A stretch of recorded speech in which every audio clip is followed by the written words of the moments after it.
Hi there, Alan Shields here from RFI Global. I am one of the co-founders and director of RFI, and I'm always really fascinated in what's going on around the world from a financial services perspective. And I was with my colleague in Toronto, George Kawar, recently and heard about the changes to merchant surcharging that were going to be happening in the Canadian market. And that's obviously something that we as a company are very interested in. We're keen on consumer reactions to merchant surcharging. We asked Canadian credit card holders what their reaction would be if their merchant started to charge them 2.4% on every transaction. And as you can imagine, the response from consumers is pretty significant. 75% of credit card holders said, I'm going to start using my credit card significantly or somewhat compared to what I have been in the past.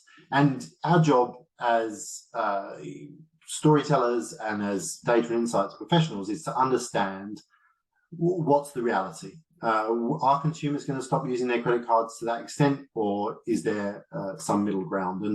And one of the good things about surcharging, interestingly, is that it's something that happened in the Australian market about 20 years ago. And so we can draw some inferences from that. And what we saw in Australia was that credit card transaction volumes have continued to rise almost, in every year, basically. We've seen credit card transactions grow, and that has been very, very significant. We've also seen debit card transactions grow. Now, surcharging occurs much more on credit cards than it does on debit cards. And we've seen debit cards grow at a stronger rate than credit cards. But I've got a recent article on this, and there's a couple of factors that we need to think about in terms of that, in terms of greater penetration of debit cards in the market, for starters, greater functionality of network or scheme debit cards for consumers that allow them to do transactions in a card not present environment. And all of that has kind of contributed, in conjunction with dilution of rewards programs on the credit card side, to give debit cards greater growth than credit cards from a volume of transactions perspective over the last 20 years. But nonetheless, we did not see a decline in the number of credit card transactions as a result of surcharging. Fundamentally, there are kind of a number of reasons, 4 key ones. Surcharging happened gradually. Merchants are unlikely to all start surcharging at the same time immediately that they can, and therefore that reduces the reaction from a consumer perspective. They're not confronted with it everywhere.